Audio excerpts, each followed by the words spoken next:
So thank you very much, everybody. Again, my name is Carol Cafferty, for those of you who don't know me, and I'm very delighted today to announce my friend and colleague, Commissioner Carol Mici, and I'll tell you a little bit about her. She's phenomenal, I can say that. Carol Mici began her career as a correction program officer at the Massachusetts Department of Correction in 1987. She was promoted several times throughout her career, and in April 2008, she was promoted to Assistant Deputy Commissioner of Classification. And on May 2016, she was promoted to Deputy Commissioner of Clinical Services and Reentry. On December of 2018, she was named as the Acting Commissioner, and on January 22nd, 2019, Governor Baker appointed Ms. Mici as the Commissioner of the Massachusetts Department of Correction, an agency that operates 16 correctional facilities, employs over 4,500 staff members, and has an annual budget of $729 million, and an inmate census of approximately 6,200, which might be changing. Dropped significantly, yeah. So Carol holds a Bachelor of Arts from Westfield State University with a major in psychology and a minor in criminal justice, and a master's in public administration from Suffolk University, alma mater, where she graduated cum laude, high standards. Carol is a professional member of the American Correctional Association, as well as the Correctional Leadership Association, a graduate of the Executive Excellence Program with the National Institute of Corrections, and works with several agencies and sheriff's departments across the Commonwealth to promote the vision and mission of the DOC. In September 2020, Carol was voted in by the Correctional Leadership Association Board as the Northeast Region Chair. She is also a member of the International Corrections and Prisons Association. She has participated on numerous expert panels and has been a member of several task force committees and governance committees throughout her career with the agency. She is a standing committee member of the following: Quarterly DYS Advisory Committee meeting, Monthly Justice Reinvestment Policy Oversight Board meeting, and Executive Steering Committee for Standardizing and Operationalizing Criminal Justice Data. So with that, it is my pleasure to turn the floor over to Commissioner Carol Mici. Let's give her a round of applause. Thank you very much for coming today. Thank you. Good morning, everyone. It's a nice cold Monday morning to start the week. So that's certainly a little bit about what I've done in the department. More importantly, I think, only because when you are in a career for so long, I'm on my 35th year in corrections, it tends to be, I don't want to say it defines you, but that's what people look at you as. I'm a mother of one 29-year-old daughter who lives in Boston and is very successful herself. From day one, I told her, though, she couldn't get into criminal justice just because of my career path. I thought it would, our names would be too similar, although she didn't choose that path anyways.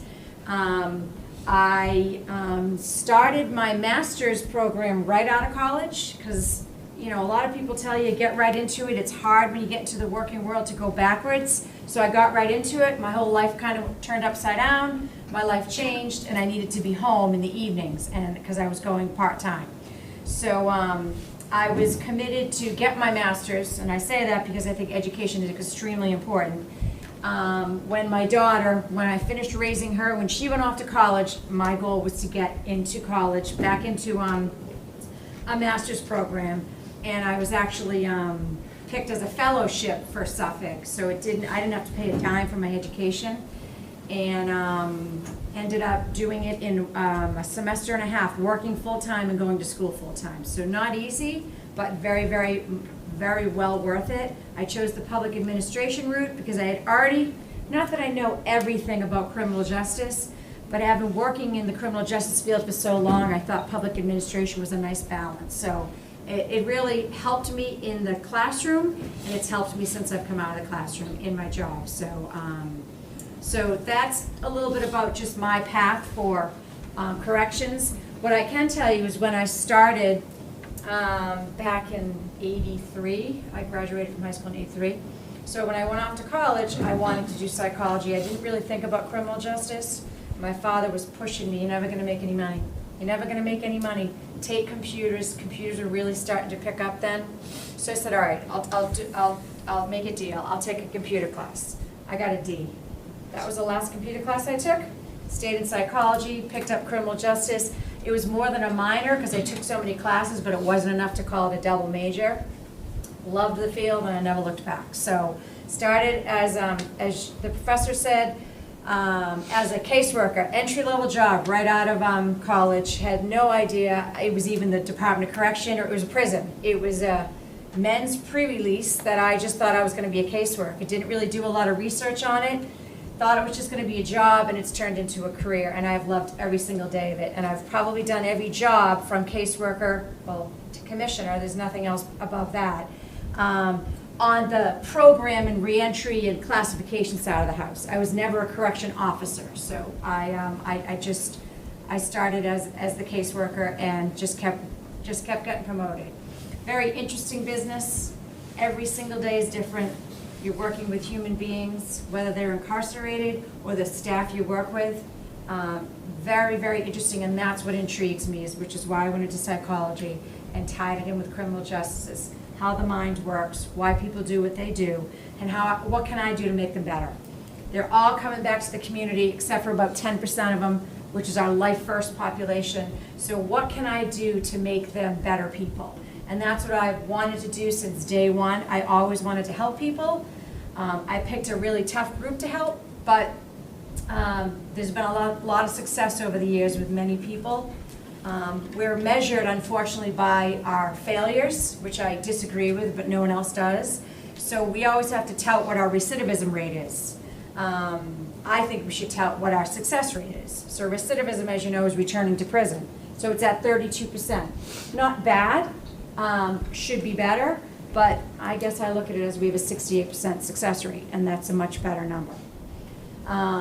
So what I would just plan to do today is just these PowerPoints, I did not create them, my staff did. I wouldn't know how to even put anything on a PowerPoint. So they're very wordy, but they're good for you to have for information. So I am not going to go slide to slide. This is all in my head. Classification is really my forte. It's what I grew up doing in corrections. I have traveled nationally and trained other jurisdictions. So I'm very well versed in how a classification instrument works. And classification is really the brains of a correctional agency. And I say that because if you don't have the right people in the right security level, you're going to have total chaos. And the slides will talk to that a little bit, and I'll explain it. So I will flip through it, just so, because I tend to just ramble on and forget where I am. So what is classification? An inmate comes, so a defendant comes in, he's sentenced. He or she is sentenced from a court. They come to our front door, and now they're considered an inmate. They're given a number, and their sentence begins. So what do we do with them? Well, we have to assess them. We assess everything about them. We assess medical, mental health, dental needs, all that side of the house. We assess if there are conflict or enemy issues. Were they involved in security threat groups or gangs on the street? Very, very important when somebody walks through the door. We know nothing about these people at all, except for the county where they may have been housed awaiting trial. If they were, that sends us information as to how their adjustment was. So the most important thing is to figure out who they are. So we can send them to the right institution to get their path started. We say reentry starts day one, and it does, because many people, you can get a year to a year and a day in a Department of Correction facility or a state facility, all the way up to life, which means you're never getting out. So we have quite a spectrum. So we need to figure out where these people belong, where are they going to get into the right programs that target their criminogenic needs. So we start with those assessments on in the first 30 days.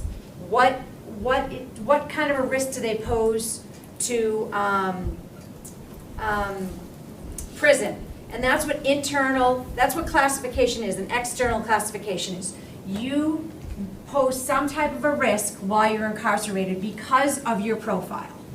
So there are many things that we measure for a classification system. And the first thing we look at is what's their crime? What are they doing time for?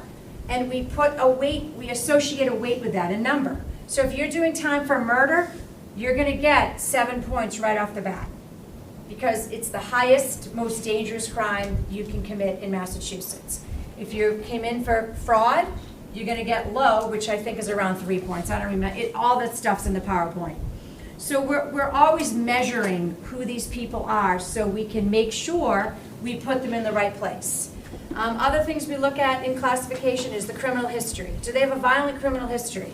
Violence is a big predictor. What you've done in the past is generally a predictor of what you'll do in the future. Not forever, but I'll explain that. So we always look at the criminal history. What is the most serious offense that they've done time for, got probation, some type of a sentence on their board of probation. We look at violence. So if we look at somebody that was held at Suffolk County House of Correction and they just got into fight after fight after fight, they're not adjusting well. So we look at that. Was it a real violent fight? Was it with a weapon? So we look at all of that and we score it. We also look at escape history. Have they scaled a wall or have they walked out a treatment center facility? It's very important to know. While escape history doesn't have a huge statistical value for how you'll adjust in prison, you need to know if this person has escaped and it was a serious escape, because that's going to help you determine what type of facility to put them in, because all of our facilities in Massachusetts are extremely different. We look at age, and then when they walk in the door, we look at what we also call stability factors, which is education and employment. And what research will tell you is if you're employed full or part-time or going to school full or part-time, then you have some stability in your life. So you're probably going to adjust better. So we actually take points off your score if you have held a job or held employment prior to incarceration, because it really does help you settle in better, because again, you had some stability. So I just named probably 7 or 8 variables. What do you think is the most important or the biggest predictor of prison adjustment of all those factors I just named? And I will not talk. I have no problem with silence until someone answers me. Just take a guess. Think about, well, I won't give you any hints. What do you think? So I talked about criminal violence. I talked about criminal history. I talked about the current sentence. I talked about age. I talked about escape. And I talked about stability factors. What do you think? Wouldn't it be stability? No, but you're close. One more guess? What do you think? Think about it. Yes. The current offense. No, and that's a great guess, because that's, it can be very serious. It's age. Age is the biggest predictor of prison adjustment, and I'm going to tell you why. So you're all young, and in your young formidable days, especially for men, between 16, 17, and 24, those of you more impulsive, you know everything, you're a teenager, there might be things going on in your life on the outside that affect some of the decisions you make. So there's a lot of impulsivity. And when you come into prison, it's the same thing. Think about walking into prison at age 18. I'm sure everybody's more than 18 here, but that is a shock to your system. So you act out, just like you kind of do sometimes in the community. And as you get older, you age out, and that's what we see in prison.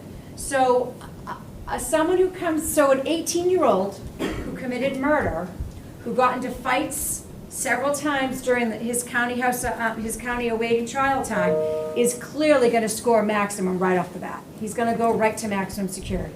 And a good classification system sends you to whatever level they determine you should go to. So if you start at maximum, but at your next classification, it's all behavior driven now. If you behave and don't pick up what we call disciplinary reports, you will reduce your score and you'll get to medium security. And if you do the same in medium and your sentence is eligible for minimum, you'll do the same thing. So a good classification system doesn't just leave you in one security level. It starts you high if necessary, and it always works its way down, again, if you behave. So that person who went to maximum security, the young offender, went to Susan Baranowski Correctional Facility and continues to just engage in criminal behavior or disciplinary reports, that person's going to stay at Susan Baranowski for quite some time, because he's going to keep picking up more points. So that's what a classification system does. It puts you with like people, doesn't have to be like crimes, but it's more behavior-like. And on the flip side, an older individual, I'm going to use a male again, an older individual comes in. We've had college-educated, steadily working people come in. They're older. They didn't have to await trial, and they had no new arrests. They were fine when they were out in their personal recognizance. They walk through the door. Some of them will score out minimum right like that.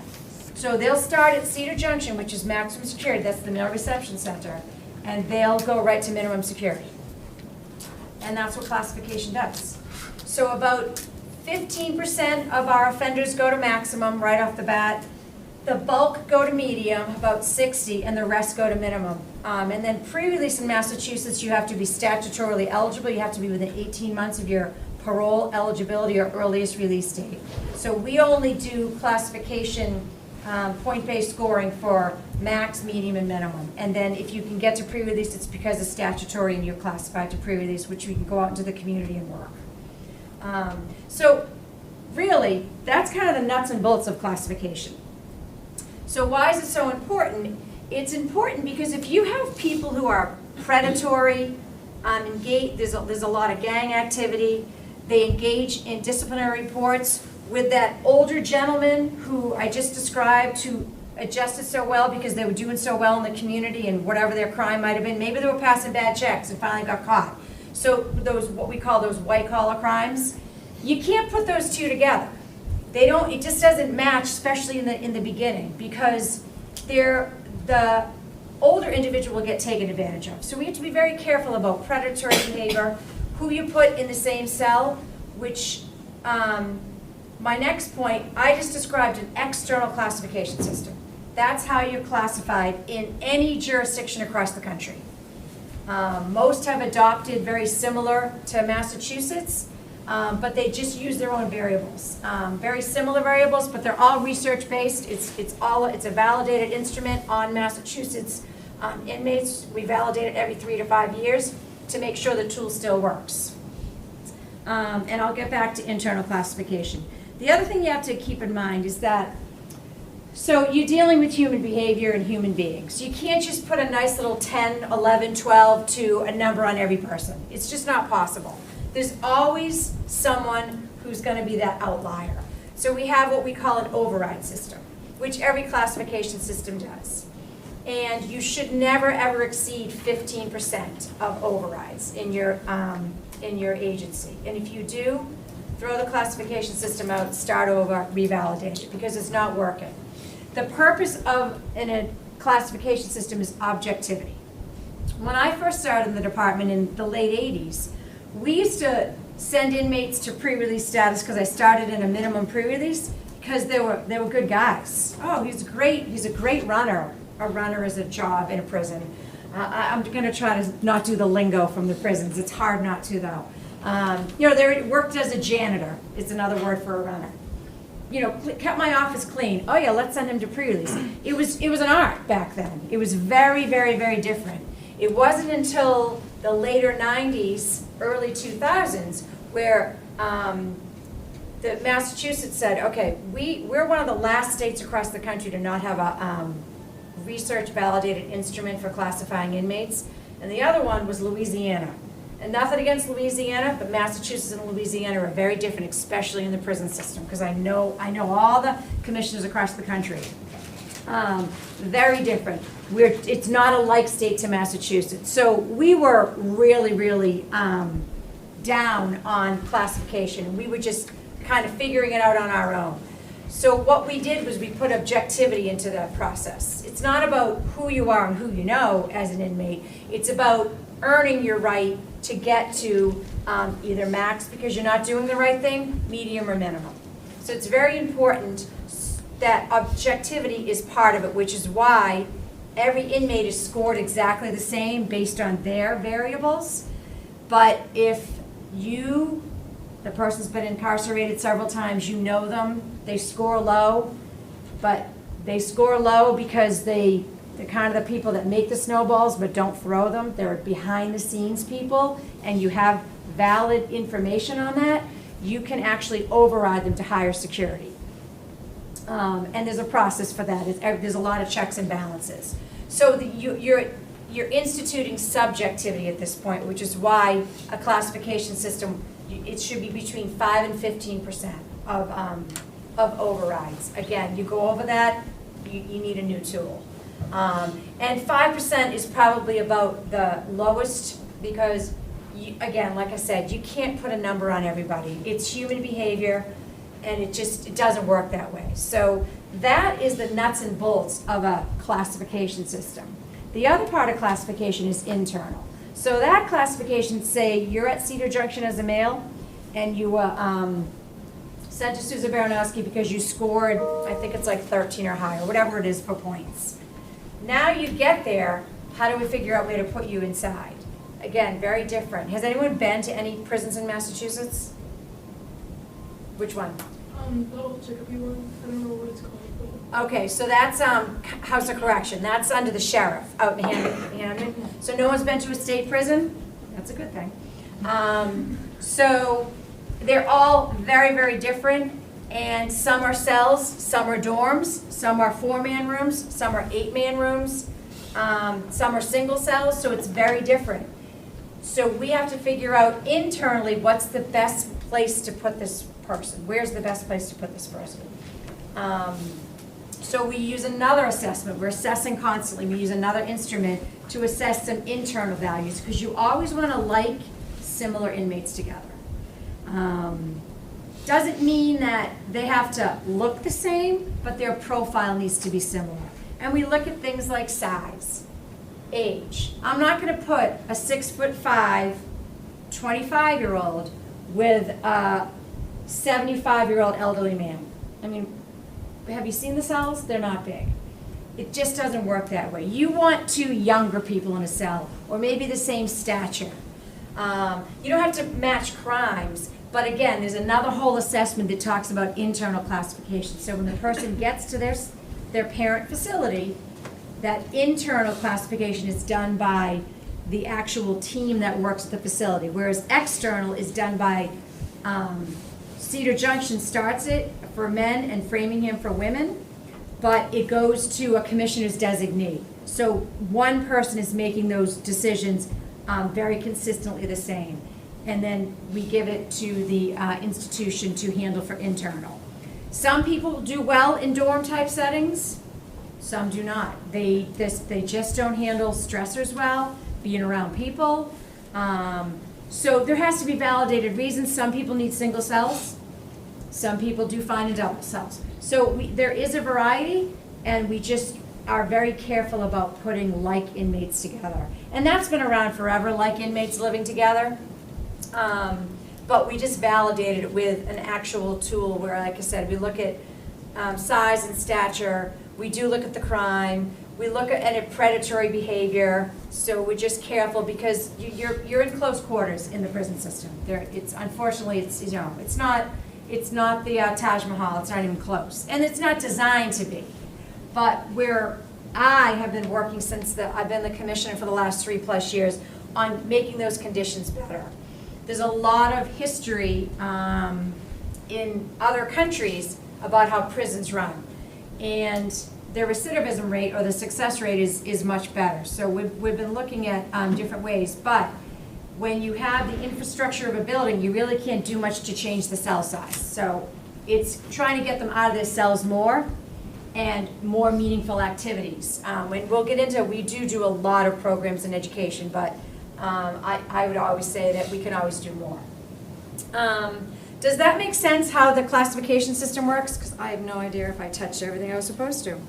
So here are some of the benefits. I talked about consistency.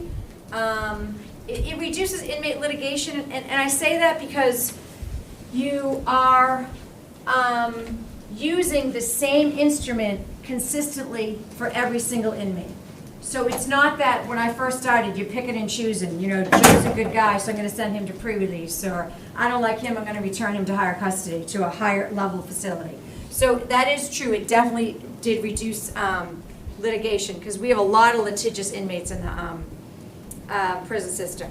I talked about that all of the variables, with the exception of escapes, they do have statistical significance in predicting prison adjustment, and that's exactly what you want in a classification system.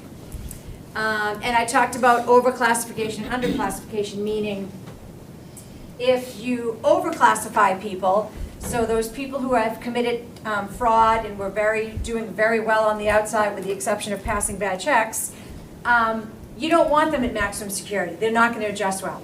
You want the people that belong there. So most of our problems happen at, again, our maximum security facility, Susan Baranowski. And that's where they should happen. You go to a minimum security facility, very few fights, very few disciplinary reports, because people don't want to leave that environment. It's a much better environment. Susan Baranowski is only about 22, what year are we in? 24 years old. That's actually new for prison construction. And it's pretty high tech for even 24 years old. It's climate controlled, so it's not bad, but it's prison. I mean, you're in your cells a lot when you're in maximum security, depending on if you're behaving or not.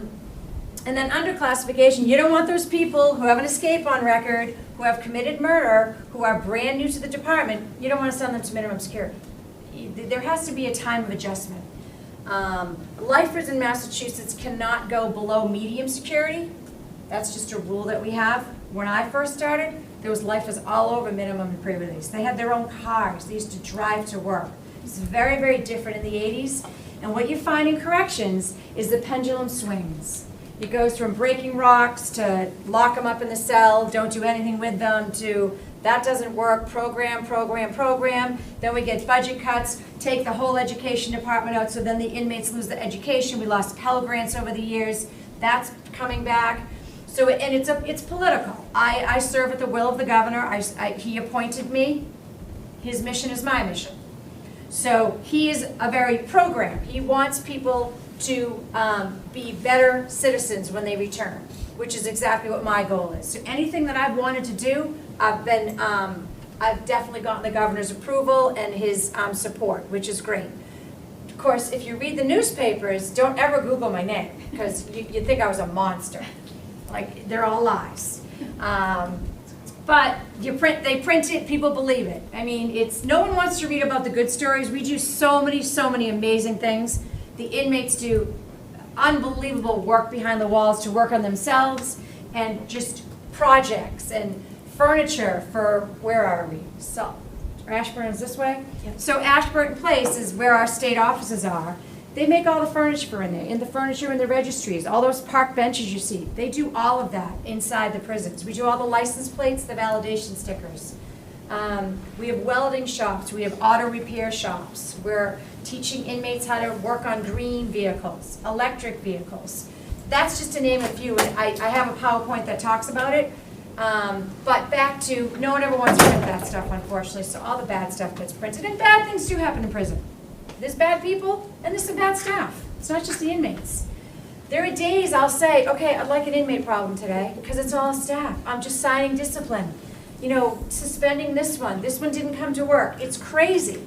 But it's the biggest agency into the executive branch, and it's a busy time. So classification, let me just see if there's anything else I need to. So these are the variables I talked about. As you can see, initial, it only changes a little bit to reclassification. And if you notice the last number of guilty disciplinary and the most severe, that's what I mean by it's behavior driven. So we're going to score you on the other stuff, but the weights associated with it in subsequent or reclassifications are lower, but your behavior really drives how well you do in prison and how you can move to lower levels of security. Yeah, we already talked about that. Okay, so it was 95. Okay.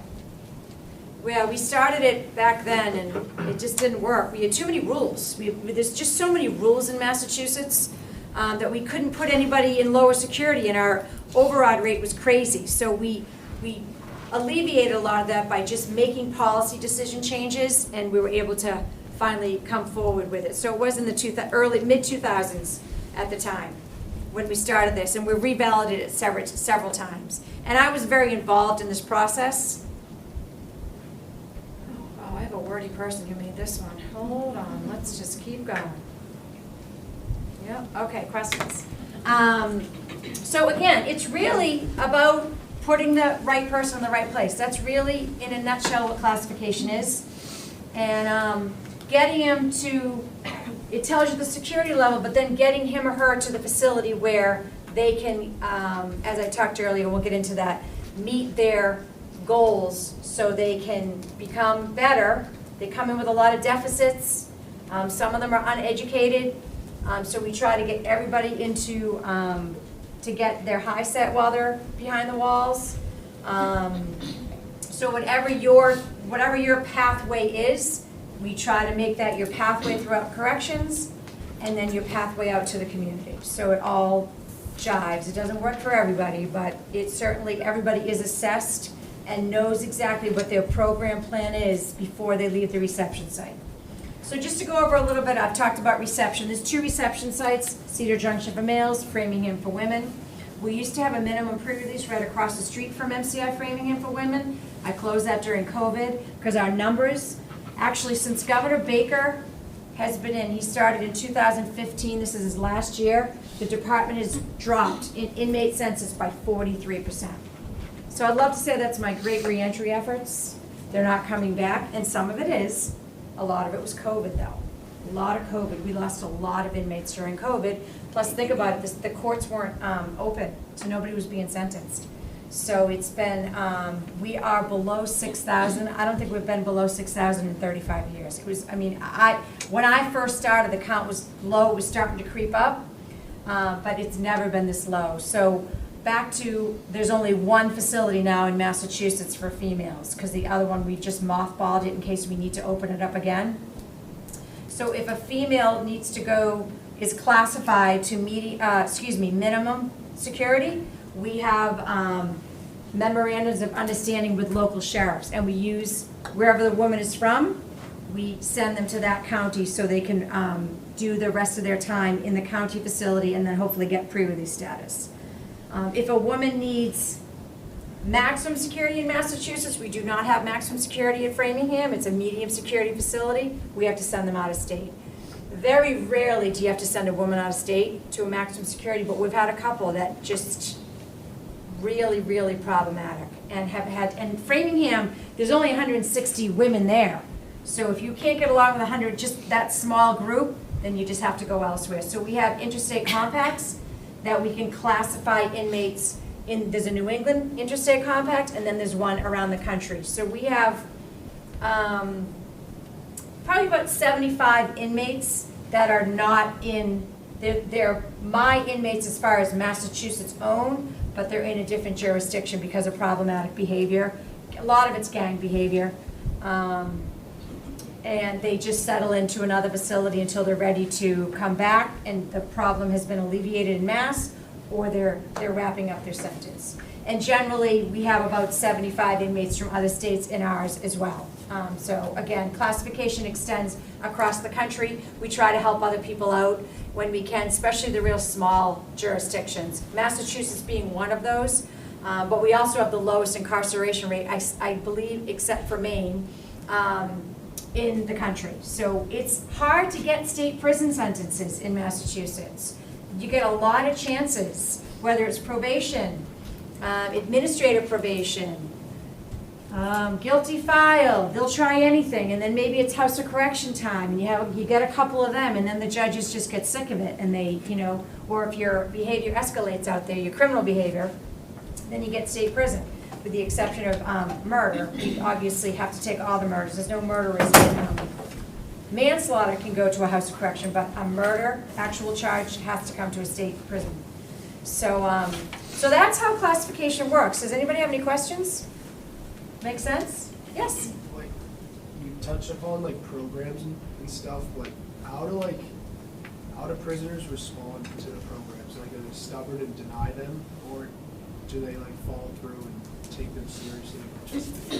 Yeah, if you want to put that one up, we can get into programs. It really varies.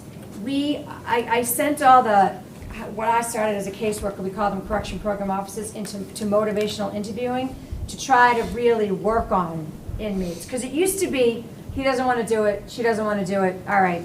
And no one helps. What about the second, third, fourth chance? So there are some that are very, very motivated and they want to get into everything they possibly can. They're on every single wait list and they try to do everything. Others, you really have to push. And that's what the correctional program officer's job is to keep working at them, keep working at them. And, you know, there's a path. So when you first start along, say you got a 12 to 15-year sentence. Yeah, we want you in programs right away, but the closer to your release date or your parole out to the street that you do the programs, the less likely you're going to recidivate. You don't want to do all your programs in the first 2 years and then do nothing for the next 10. So we try to spread it out. We do our wait list based on earliest release date. Not that we don't want to program everyone. If we could, we would. It's just spacing and staffing a lot of the times and resources. But we really try to target those people that are getting out sooner and put them into programs and then work that way. So it really varies. It depends on the inmate. Women, I find, really tend to want to be involved in programs. We have a different way of programming women. It's called Pathways, and there's 4 pathways. And I think we're the first in the country to actually do it. California started it, and the previous warden in Massachusetts kind of took it upon herself to really learn about female offenders, because she started at Framingham as a correction officer and only worked at 1 or 2 other facilities and then went back to Framingham and just really, really learned a lot about how to care for, program, and work with female offenders. So I find that the females are pretty good about getting into their programs and staying with it and graduating from programs. There's just not a lot of, this is going to sound, you know, hair pulling. There's some fighting in Framingham. It's women. It's very different than a male facility. There's a lot more fights. The quarter's a lot closer. It's a very different setup at MCI Framingham. There are cells there, but there are also what we call houses or cottages on the main compound, which everybody has a single cell. So it's sometimes your environment has a lot to do with how much you want to get involved.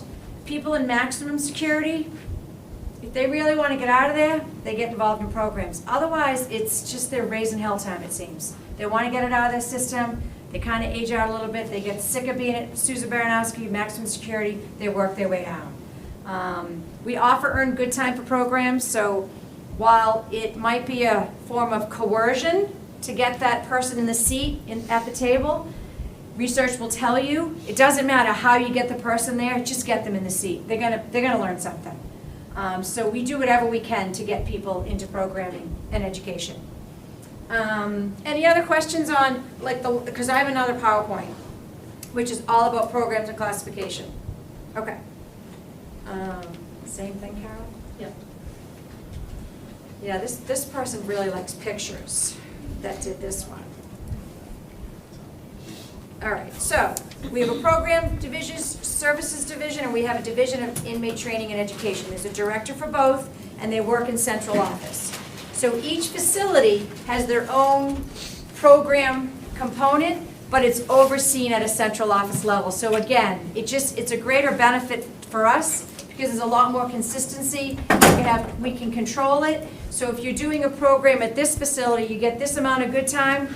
And if central office wasn't controlling it, you know, another facility, they might offer a different amount of good time. So we just want to make sure it's even so the inmates can benefit no matter where they are.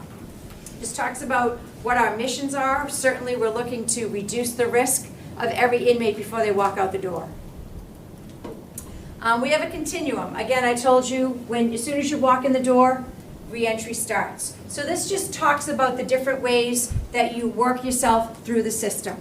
What I did neglect to tell you about, one thing in classification, it just popped up on here, is I started an electronic monitoring program. So inmates can go out when they're within a year, I think. 18 months, I already forgot, 18 months. They can wear an electronic bracelet. We have a memorandum of understanding with probation. We use their bracelets. And we trained our staff, and I have correctional program officers out in the community monitoring the staff. They have to follow itineraries, they work, they go to the gym. They live a fairly normal life with the exception of that GPS.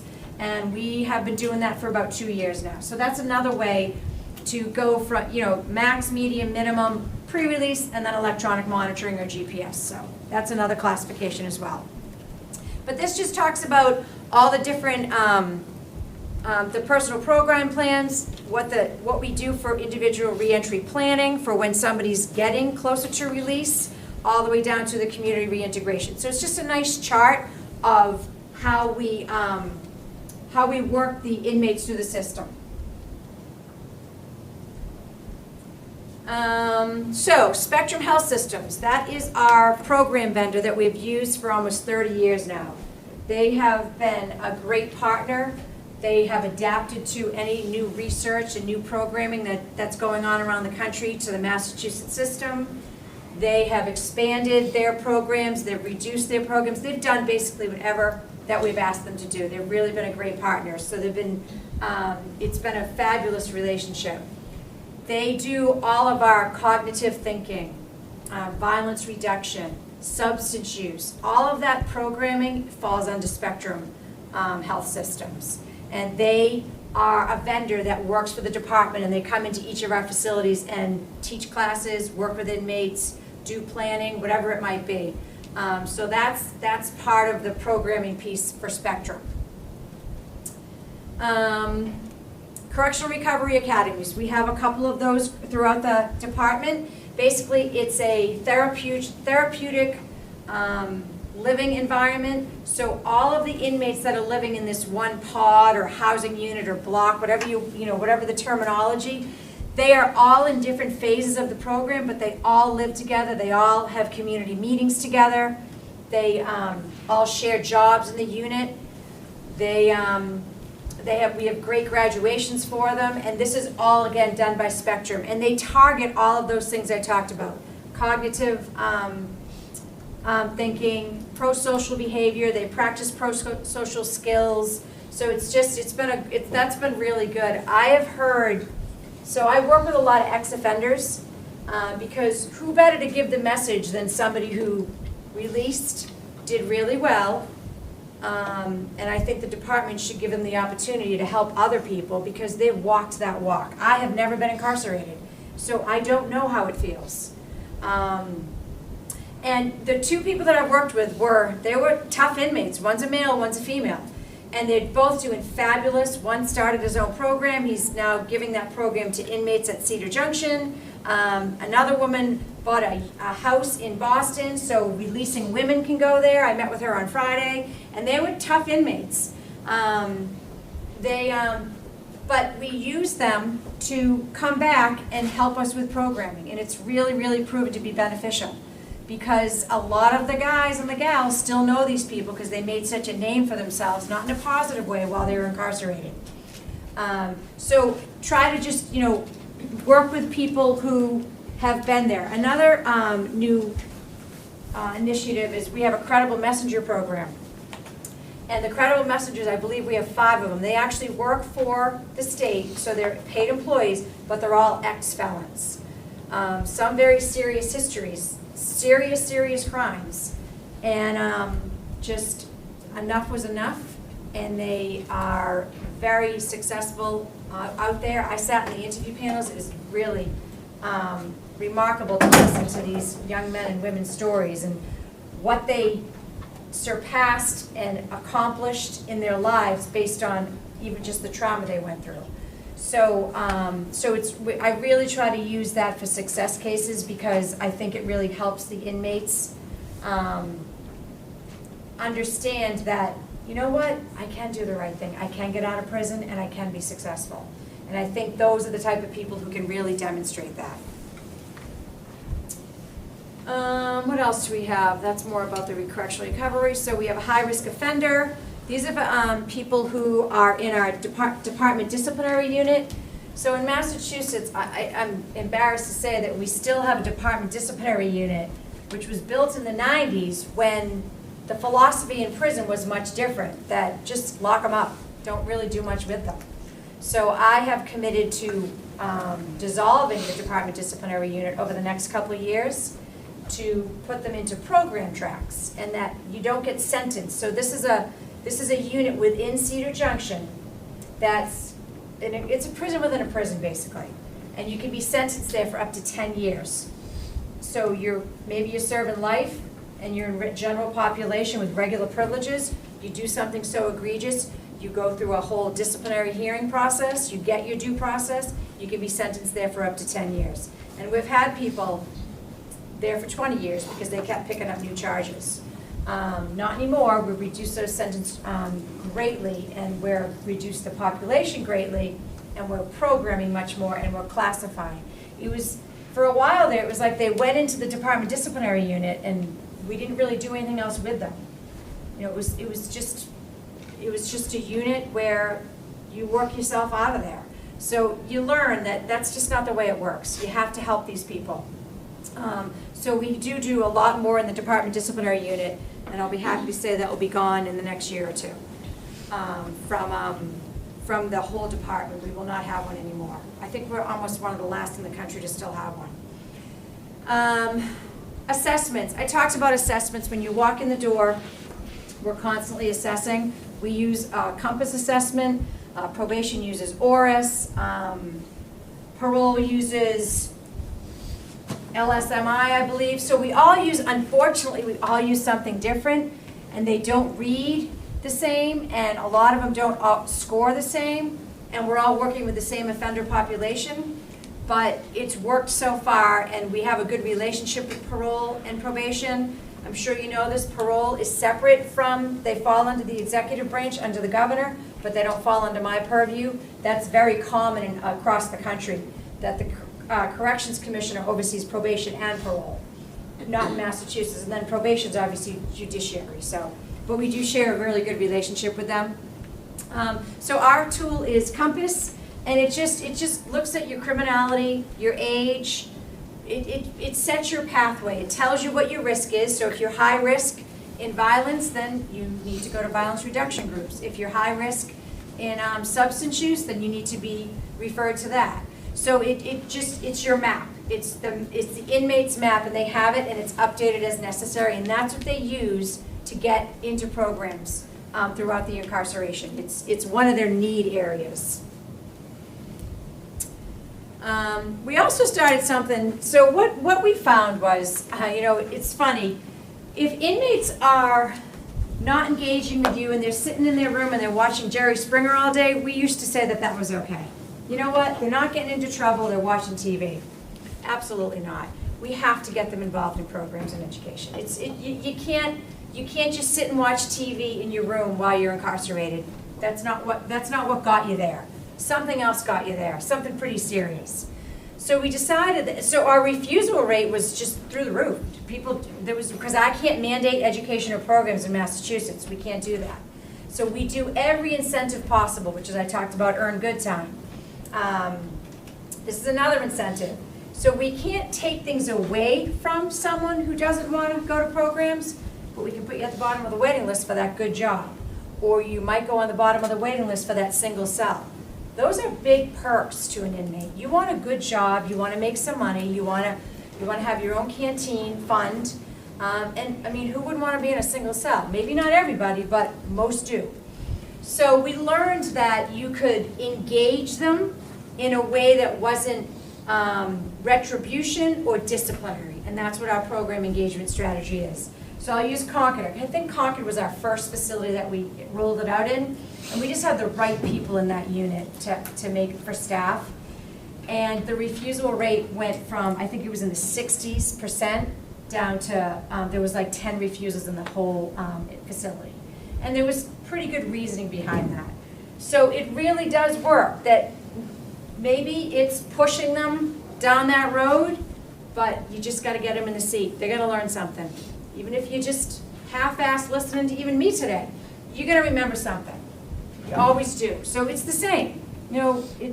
our environment here, learning in a classroom, very similar, but there's just so many more stressors in incarceration. Clearly, we understand why there's stressors. You know, they can't go home at night. They don't have that freedom. So we gotta try to engage them any way we can to have a normalized, humanized environment. And those are the two words that I've used since I became the commissioner, that while it's prison, it's not, I'm not the judge and jury, okay? The judge or the jury gave the sentence. The punishment is the sentence, it's not while you're there. We have to do whatever we can to get them better.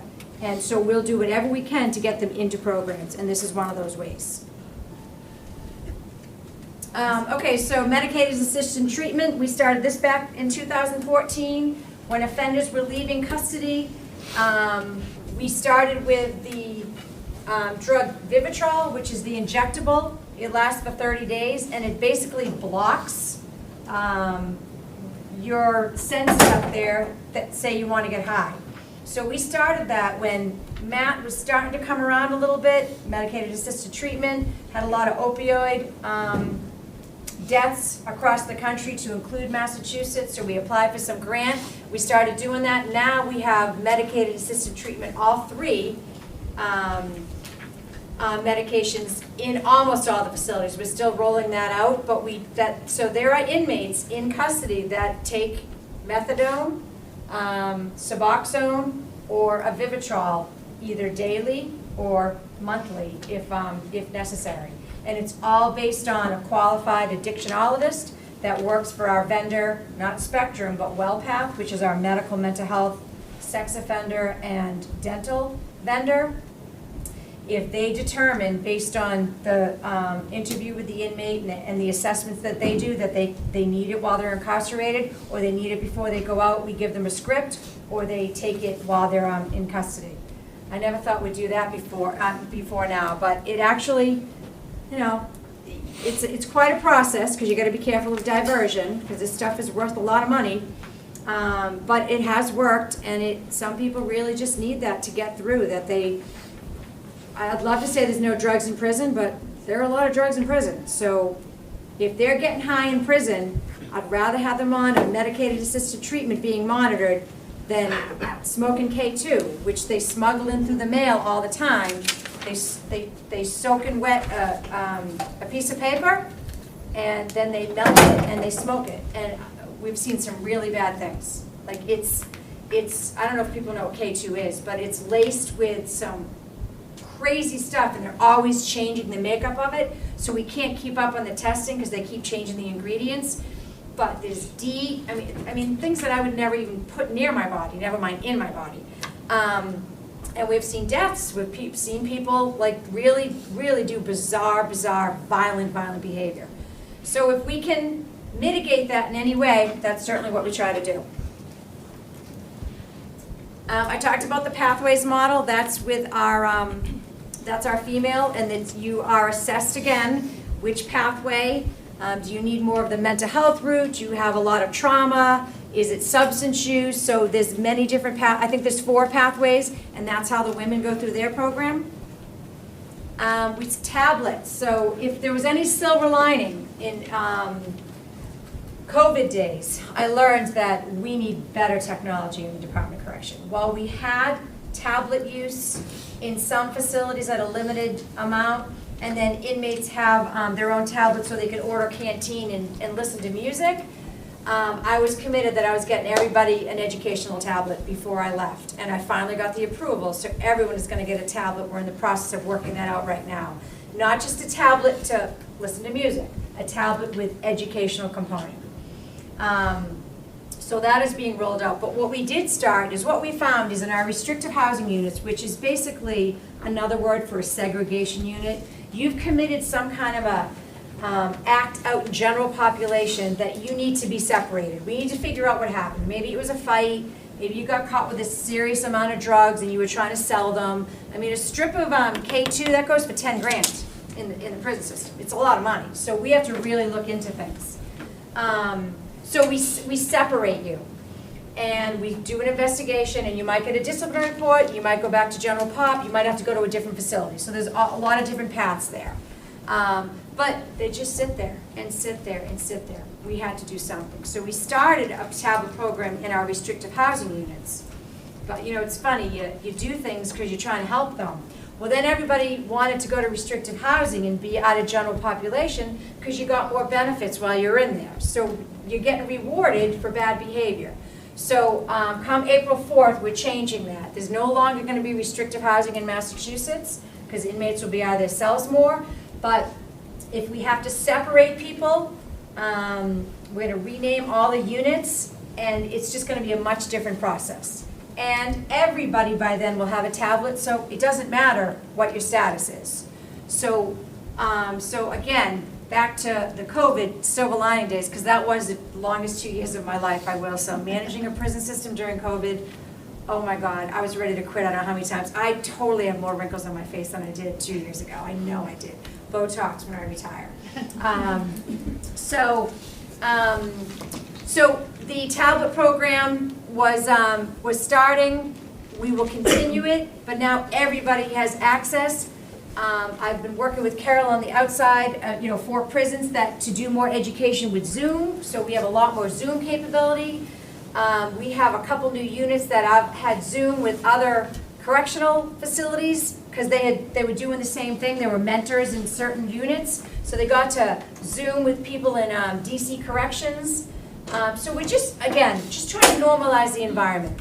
The things that we've been doing, yeah, they've worked over the years, but maybe not to the best that they could. So whatever we can do, again, the punishment is the sentence. We need to do everything that we can to make them better citizens because they are returning. So that's what that talks about. Okay, so this is ex-offender Andre Norman. I knew him very well when he was in custody. He was a hellion. Turned his life around, started this program. He has a good story. I've met with him a couple times. I think he moved to somewhere in the Carolinas.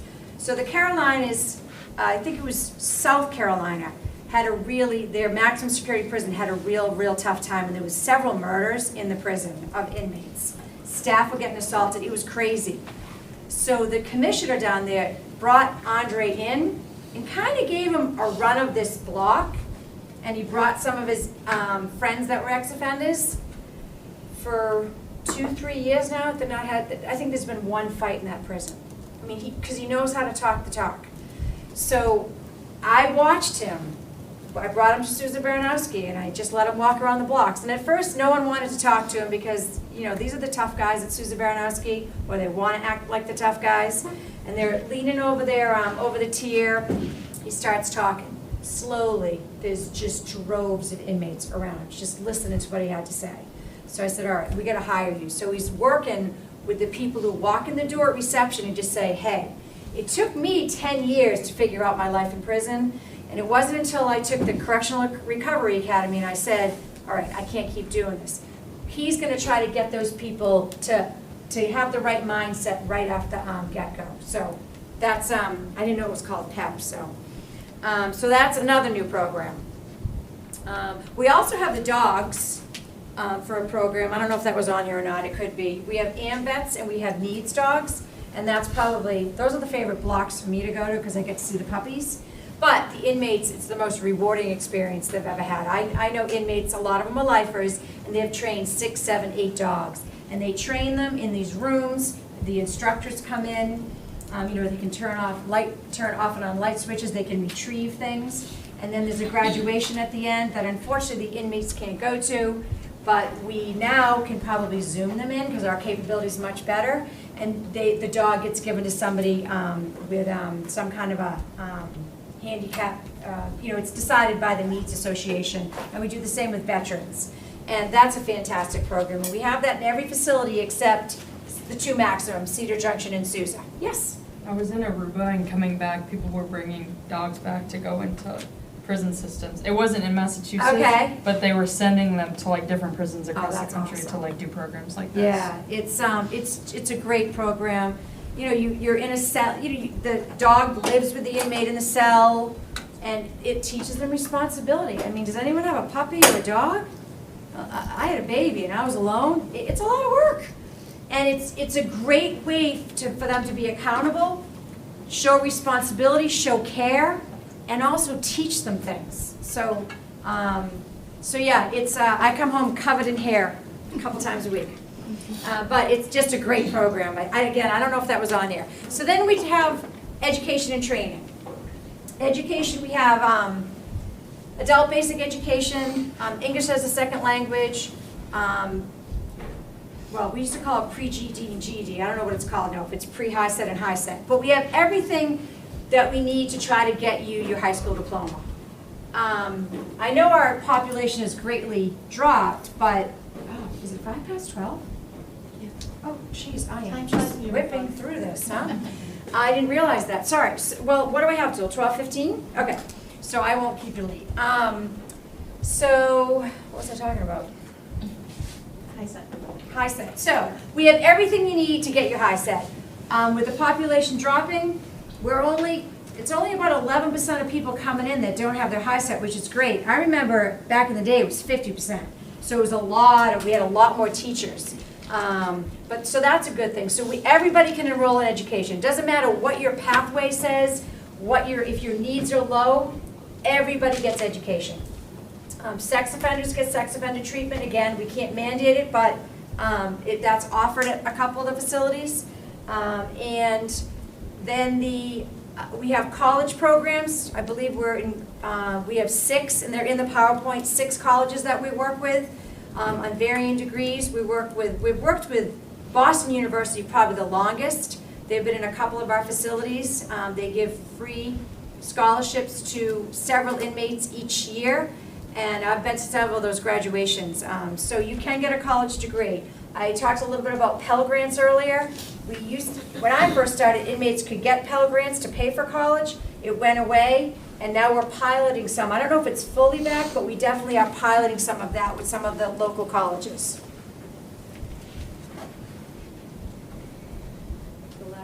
All right, so tablet learning, yeah. So, again, another silver lining is, while we had to lock down and do modified operations throughout the surges, when the surges when we came out of COVID, we did just like what you guys probably did, hybrid. We did a hybrid, or we did packages, or we did tablet learning. So we were able to at least keep doing that. And again, that's what made me realize we need to really be. I don't want to go through that again. They need to have something to do. Although I think the inmates behaved better than the staff. So this just talks about we also have technology program. We try to mimic where you can get jobs on the outside. So we try to have vocational programs that do that. Here's our vocational list. Automotive. Well, I don't have to read it to you. You can see that. Culinary arts is a big one. Serve safe. These PowerPoints are all fancy. I don't even know how many times to press the button. Yeah, we have a lot of different things that inmates can get enrolled in. Here's our partnership with it's not click. Here we go. Those are all the school partnerships we have right now. Carol is a big part of some of the things we do, which has really, really helped us. Because it just opens up our network to more resources, and that's what we need. And what I will say is people do want to help inmates. They really do. They want people they know that they can't help themselves, and we're limited with our resources. So there's been some great partnerships with academia, with grants, re-entry funding, substance use training, and we've really done really well with a lot of those partnerships. Talked about Boston University. Okay, and good. So I whipped through it. There's a lot of information. If you want the PowerPoint, it's available. I just wanted to open up to questions, if there are any questions. What do you think? You want to go to prison? You gotta stay on the right side, yes. When you were talking about how all the jobs that they do on the inside, how much do they get paid for that? So it varies. So we have what we call an industries program, which is a self-sufficient program, and they get paid hourly depending on what their job is, like woodworking, welding, it depends on it. But the day rate for, just like I called it a janitor earlier, you could get $1.50, $2.55, it depends on the job. the harder the job, the people that go out into the community work crews and they're out all day, they get paid the most. I actually just increased that wage. The wage for inmates for working has not been increased in 30 years. So I just increased it slightly, and I'm gonna do the same at the next budget cycle, because some of them really do work very, very hard. And the hard part is that if they can't earn their own money, their families have to send it in. Not that that's a bad thing, but not everybody has those resources. So you want them to be as self-sustaining as possible. So it really is quite a range, but it's not a high range. Yes? Do some of the prisons offer therapy, and like therapy meaning like focusing on what got them into prison in the first place, which was a big factor in like prison? Yep. Yes, so everybody, so if you're in for a violent offense, you can be grouped together a little bit there, and you work on violence reduction. Alternative to violence is many different pathways, pro-social thinking. If your drug habit got you into prison and you were committing B&Es, breaking and entering, but it really is the core of you, it's drugs addiction, then there's the programs for that. If you have mental illness, we have a huge mental health team, and we have mental health groups as well as individual therapy for anyone that has mental health issues, which unfortunately for the women is about a third of them. I mean, 3/4. The men, it's probably seriously mentally ill, probably 25-26%. So we have a lot of resources. Old Colony Correctional Facility in Bridgewater, it's a male facility. That is a mental health facility. So a lot of, if not everyone down there, except for some of the workers, they're all seriously mentally ill. And the state hospital is right next door in the event they have to go into the next level of care. So we have a lot of resources for those individuals as well. Anything else? Yes? You talked about like normalizing and like humanizing inmates and like the importance of like their engagement in programs and stuff. How would you like, I guess, rate the importance of like their relationship with like staff? Like, do you think they should like maintain kind of like, not like a friendship, but like a mentor like relationship, and or do you think it should be like strictly like business and professional? No, great question, because I have always said that every staff member in the department is a role model to these people. And if you don't dress appropriately, dress the part, talk appropriately, because they watch you 24/7. What else do they got to do if they're sitting in their cells? They are watching, especially the correction officers in the unit. So I always, every new academy class, not since I've been the commissioner, anytime anybody will listen to me, your role models, yes, you could be great mentors. You might be the first male mentor that this poor individual has ever had, and vice versa on the other side. So I am always saying that. Not everybody wants to do that. A quick example, because I would never hold you over, and I know I'm probably right between you and lunch. I just opened up, we call it the Brave Unit. It's at MCI Concord. It's for young emerging adults, we call them, but they have children on the outside. So these individuals in custody are 18 to 26, but they have little babies at home.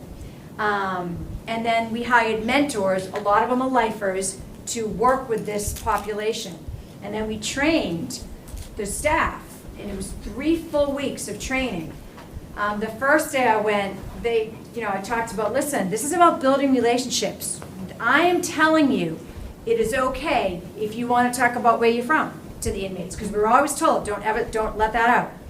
And they really struggled with it, but that's the best unit to visit. They have such a good relationship, and there's a lot of really good groups at MCI Norfolk. There's a lot of lifers at Norfolk. It's just the way the system, it's the way our classification has worked over the years, and the design of the prison is very different.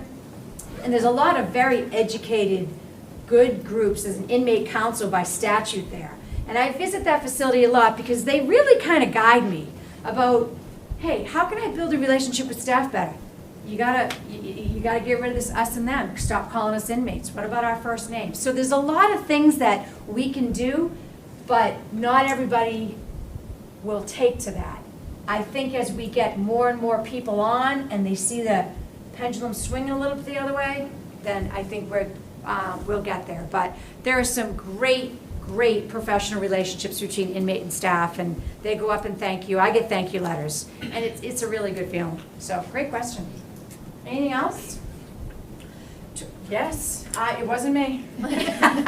Yes. Sorry, No, I was just ask. curious, what's been the most rewarding moment or aspect of your career? Oh, man, there's been a couple. You know, I have to say,